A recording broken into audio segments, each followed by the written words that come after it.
गुरु नानक दे मार्ग ते नहीं चले। गुरु नानक साहब दे पुत्र बाबे नानक वाली विचारधारा ते नहीं चले। उन्होंने वखरा अपना मत वखरा अपना पंथ चला लिया सी। सतगुरु महाराज जिस वक्त धन गुरु हरगोबिंद महाराज गुरदासपुर जिले दे एक पिंड पैंदा जी, पठानकोट तो 8 किलोमीटर दूर पैंदा है पिंड बारठ पिंड दे विच बाबा श्री चंद जी निवास रखते से रह रहे सी। आपां जिहड़ी उपर गल कर रहे सी भी गुरता गद्दी गुरु नानक साहब महाराज ने भाई लहणे नूं दित्ती, इस करके श्री चंद सी जिहड़े श्री चंद जी नाराज होके इत्थों आ गए सी, दूर चले गए सी, सतगुरु महाराज के मार्ग तो भटक गए सी। समा बनता रहा, गुरु रामदास महाराज भी मिल के आए बाबा श्री चंद जी को। समा बनया, गुरु अमरदास महाराज भी जाते हैं। ये कह सकते हैं भी बाबा श्री चंद का सिੱਖੀ ਵੱਲ रुझान, सिੱਖੀ ਵੱਲ मुड़ के परत आना, ये पिछे बहुत बड़ा कारण भी है। गुरु नानक साहब के आखिर पुत्र ने श्री चंद जी, ठीक है बाबे नानक की विचार तो भगौड़े हो गए सी, पर समा पा के सिੱਖੀ की विचार वाल बाबा जी मुड़े आए सी। इतिहास सानू ये गल कहंदा है बाबा श्री चंद जी सिੱਖੀ की विचार वाल मुड़े आए सी। जिस वक्त गुरु हरगोबिंद महाराज का मिलाप हुंदा ना बाबा श्री चंद जी नाल बारठ के इलाके विच, उन्हां दा बदलिया चेहरा, बदले हाव भाव, जीवन की जुगत बदली हुई। गुरु हरगोबिंद महाराज ने बहुत कुछ दस रही सी भी बाबा श्री चंद जी बहुत ज़्यादा बदल चुके सी। जिस वक्त गुरु हरगोबिंद महाराज बाबा श्री चंद जी को मिलने वास्ते जाते हैं ना, उस वक्त बाबा श्री चंद की उम्र भी बहुत वड्डी हो चुकी, बिरध हो चुकी सी। सतगुरु महाराज कुछ दिन इत्थे ठहरे ने। गुरु हरगोबिंद महाराज लगातार 4-5 दिन विचारां चलदियां रहियां, 4-5 दिन विचारां चलदियां रहियां। इत्थे इतिहासकार ये भी गल लिखते हैं भी श्री चंद ने पछतावा भी कीता, ये भी गल आखी तुसी तुहाडे कोल गुरु पिता का दिता होया सब कुछ है, तुसी दाते हो, दुनिया भर के अंदर संसार अंदर सिੱਖੀ का प्रचार करते हो, लोगों को सहायता दे रहे हो, लोगों की बांह फड़ रहे हो, तुसी बहुत वधिया कारज कर रहे हो, तुसी गुरु पिता की गद्दी ते विराजमान हो।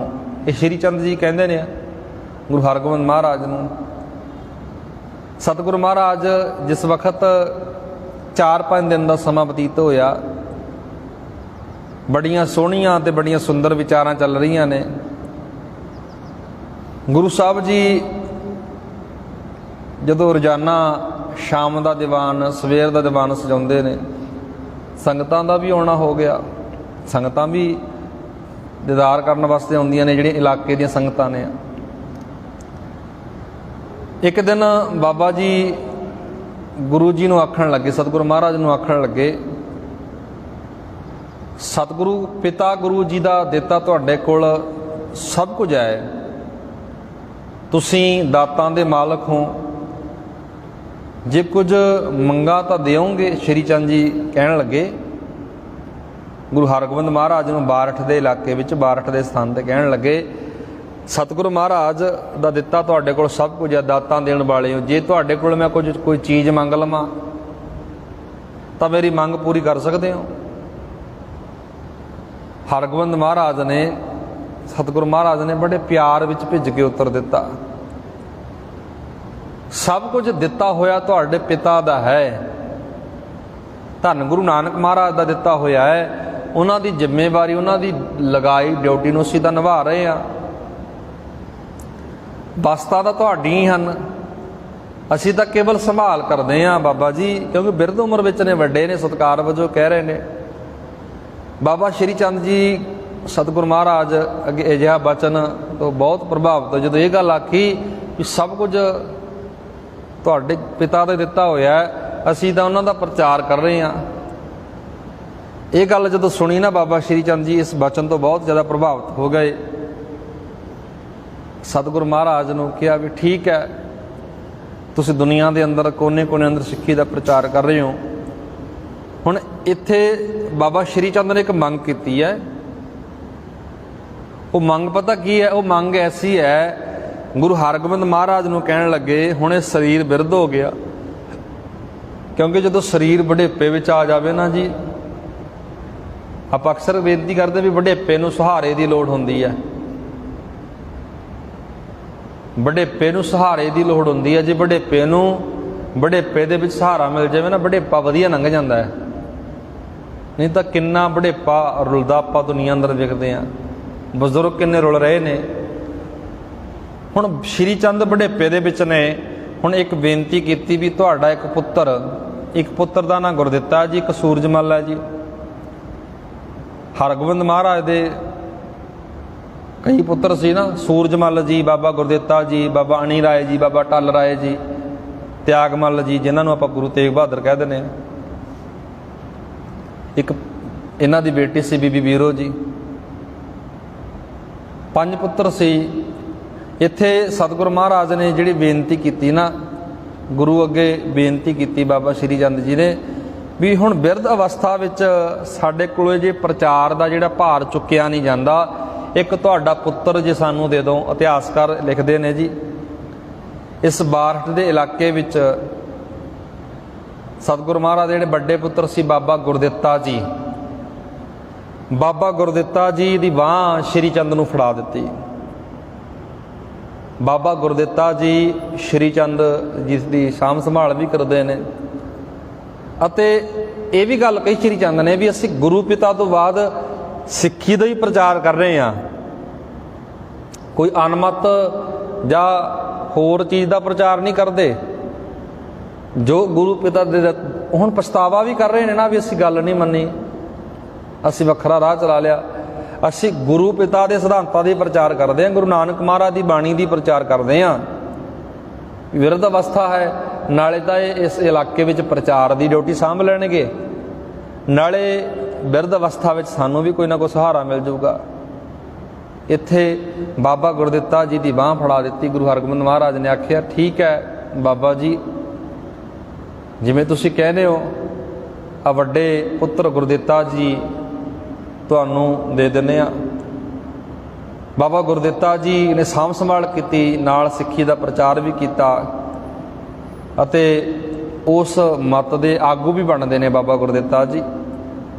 ਸੰਗਤਾਂ ਵਿੱਚ ਸਿੱਖੀ ਦਾ ਪ੍ਰਚਾਰ ਕਰਦੇ ਹੋਏ ਸਤਿਗੁਰੂ ਮਹਾਰਾਜ ਹਰਗੋਬਿੰਦਪੁਰੇ ਹੁੰਦੇ ਹੋਏ ਸਤਿਗੁਰੂ ਮਹਾਰਾਜ ਦੁਬਾਰਾ ਫਿਰ ਅੰਮ੍ਰਿਤਸਰ ਦੀ ਧਰਤੀ ਤੇ ਆ ਗਏ, ਕਿਉਂਕਿ ਪੱਕਾ ਟਿਕਾਣਾ ਮਹਾਰਾਜ ਦਾ ਅੰਮ੍ਰਿਤਸਰ ਵਿਖੇ ਹੈ। ਬਾਬਾ ਸ਼੍ਰੀ ਚੰਦ ਨਾਲ ਬਚਨ ਵਿਲਾਸ ਕਰਦੇ ਹੋਏ ਦੁਬਾਰਾ ਫਿਰ ਅੰਮ੍ਰਿਤਸਰ ਦੀ ਧਰਤੀ ਤੇ ਆਉਂਦੇ ਨੇ। ਉਸ ਤੋਂ ਬਾਅਦ ਜਿਹੜਾ ਆਪਾਂ ਅੱਗੇ ਪੜ੍ਹਦੇ ਹਾਂ ਜੀ, ਬਾਬਾ ਗੁਰਦਿੱਤਾ ਜੀ ਕੰਮਾਂ ਦੇ ਵਿੱਚ ਰੁੱਝ ਗਏ। ਕੀਰਤਪੁਰ ਦੀ ਜਿਹੜੀ ਉਸਾਰੀ ਚੱਲ ਰਹੀ ਸੀ, ਕੀਰਤਪੁਰ ਸਾਹਿਬ, ਕੀਰਤਪੁਰ ਦੀ ਸਾਰੀ ਉਸਾਰੀ ਬਾਬਾ ਗੁਰਦਿੱਤਾ ਜੀ ਨੇ ਕਰਵਾਈ ਹੈ। ਨਵੀਂ ਇਮਾਰਤ ਬਣੀ, ਉੱਥੇ ਸ਼ਹਿਰ ਦਾ ਵਿਕਾਸ ਹੋਇਆ, ਵਧੀਆ ਗੁਰਦੁਆਰਾ ਬਣਿਆ।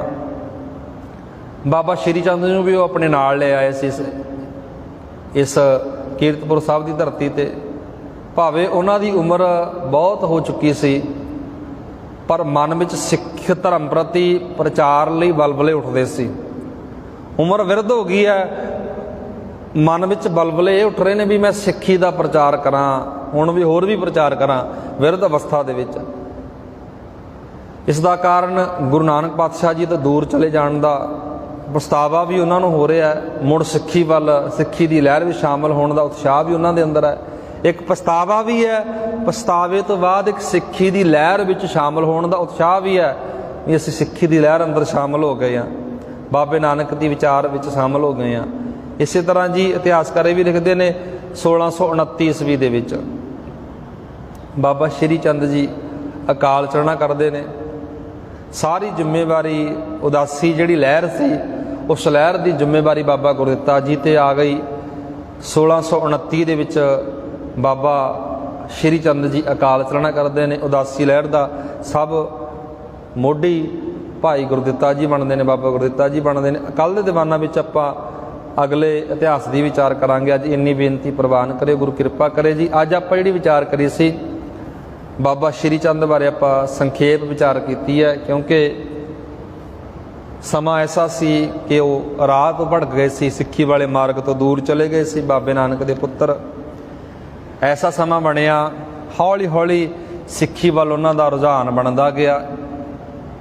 ਇਹ ਗੱਲ ਚੇਤੇ ਰੱਖਿਓ ਜੀ, ਸ਼੍ਰੀ ਚੰਦ ਜੀ ਨੇ ਵੀ ਸਿੱਖੀ ਦੀ ਪ੍ਰਚਾਰ ਕੀਤਾ ਹੈ, ਗੁਰਮਤ ਦਾ ਪ੍ਰਚਾਰ ਕੀਤਾ, ਬਾਬੇ ਨਾਨਕ ਦਾ ਪ੍ਰਚਾਰ ਕੀਤਾ, ਬਾਣੀ ਦਾ ਪ੍ਰਚਾਰ ਕੀਤਾ, ਪਰ ਬਾਅਦ ਵਿੱਚ ਤਸਵੀਰ ਬਣਾਉਣ ਵਾਲਿਆਂ ਨੇ ਪਤਾ ਨਹੀਂ ਕਿਉਂ ਜੀ ਤਸਵੀਰ ਘੜ ਕੇ ਰੱਖ ਦਿੱਤੀ ਬਾਬਾ ਸ਼੍ਰੀ ਚੰਦ ਦੀ, ਵੀ ਬਾਬਾ ਸ਼੍ਰੀ ਚੰਦ ਜੀ ਇਸ ਤਰ੍ਹਾਂ ਰਹਿੰਦੇ ਸੀ, ਇਸ ਤਰ੍ਹਾਂ ਰਹਿੰਦੇ ਸੀ। ਤਸਵੀਰ ਬਣਾਉਣ ਵਾਲੇ ਤਾਂ ਬਹੁਤ ਕੋਈ ਬਣਾ ਦਿੰਦੇ ਨੇ, ਪਰ ਸਾਨੂੰ ਅਸਲ ਸ਼ਨਾਖਤ ਕਰਨ ਦੀ ਲੋੜ ਹੈ, ਪਛਾਣ ਕਰਨ ਦੀ ਲੋੜ ਆ। ਵੱਖਰੀ ਗੱਲ ਆ ਵੀ ਉਹ ਭਟਕ ਗਏ ਸੀ, ਰਾਹ ਵੱਖਰਾ ਤਿਆਰ ਕਰ ਲਿਆ ਸੀ, ਪਰ ਹੌਲੀ ਹੌਲੀ ਉਹ ਮੁੜ ਕੇ ਸਿੱਖੀ ਦੇ ਦਾਇਰੇ ਵਿੱਚ ਹੀ ਆ